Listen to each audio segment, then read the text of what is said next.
झारखंड के देवघर पहुंचने के बाद सबसे पहले अमित शाह वहां बैद्यनाथ मंदिर में पूजा करेंगे। इसके बाद वो इफ्को नैनो यूरिया प्लांट का शिलान्यास करेंगे। इसके बाद अमित शाह इफ्को ग्राउंड में ही आयोजित विजय संकल्प रैली में शामिल होंगे। रैली के बाद वो रामकृष्ण मिशन विद्यापीठ के शताब्दी समारोह में शिरकत करेंगे। गृहमंत्री के दौरे को लेकर जिला प्रशासन की तरफ से तैयारियां पूरी कर ली गई हैं।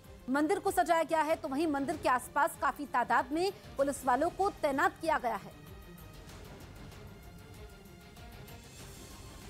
इधर अदानी मामले पर संसद के दोनों सदनों में हंगामा हुआ, जिसके बाद सदन की कार्यवाही सोमवार तक स्थगित कर दी गई।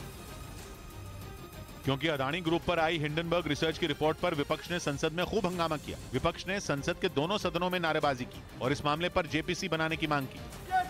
ने संकल्प लिया है। विपक्ष ने इस मामले पर चर्चा की मांग की और पूछा सरकार ने लोगों के पैसे बचाने के लिए क्या किया, जबकि केंद्र सरकार ने साफ कर दिया कि इस मामले से सरकार का कोई लेना देना नहीं है और विपक्ष असल मुद्दों से ध्यान भटका रहा है। जबकि अदानी ग्रुप पर संसद में चर्चा के मुद्दे पर विपक्ष में ही फूट पड़ गई। टीएमसी चाहती है कि इस मुद्दे पर स्पीकर की इजाजत के बिना ही विपक्ष अपनी बात कह डाले, लेकिन कांग्रेस समेत दूसरी विपक्षी पार्टियां चाहती हैं कि स्पीकर से चर्चा की इजाजत मिले ताकि अदानी ग्रुप से जुड़ी बात कार्यवाही का हिस्सा बने। अटकलें हैं कि इसी वजह से टीएमसी सुबह कांग्रेस समेत दूसरे विपक्षी दलों की बैठक का हिस्सा नहीं बनी। हालांकि कांग्रेस का कहना है कि अदानी ग्रुप के मुद्दे पर पूरा विपक्ष एक है। कोई प्रॉब्लम नहीं है, सभी लाइक माइंडेड पार्टी एक आवाज में एक साथ है। सूत्र बता रहे हैं कि अदानी ग्रुप की वजह से एलआईसी और एसबीआई को नुकसान के दावे पर टीएमसी केंद्र सरकार को घेरना चाहती है और बिना स्पीकर की इजाजत के चर्चा शुरू करना चाहती है, क्योंकि उसे लगता है कि चेयर से इसकी इजाजत नहीं मिलेगी। जबकि कांग्रेस समेत बाकी विपक्ष नियमों के तहत चर्चा चाहता है और इसी वजह से विपक्ष में मनमुटाव दिखा।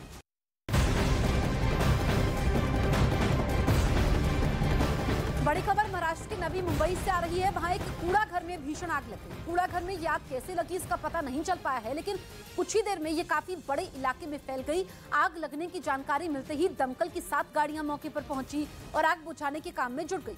काफी कोशिश के बाद दमकल कर्मियों ने आग पर काबू पाया। इस आग में किसी के हताहत होने की खबर नहीं है। डंपिंग यार्ड में लगी भीषण आग देखते ही देखते फैलती चली गई।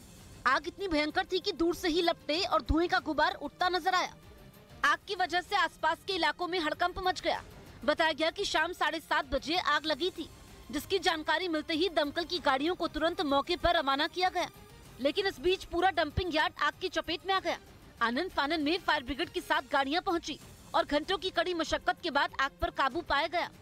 पुलिस स्टेशन का पूरा स्टाफ और फायर ब्रिगेड के कर्मचारी, एमएससीबी के कर्मचारी सब इधर है। 7 फायर ब्रिगेड की गाड़ी आया और आग काबू में है, अभी काबू में। इसमें कोई जनहानि नहीं हुई है। वहीं आग बुझाने के बाद काफी देर तक यहाँ कूलिंग का काम चलता रहा। डंपिंग यार्ड में आग किन कारणों से लगी फिलहाल इसका पता नहीं चल पाया है, लेकिन गनीमत ये रही कि आग की वजह से किसी को कोई नुकसान नहीं पहुँचा। न्यूज़ 18 इंडिया की web series FIR number 208 streaming now.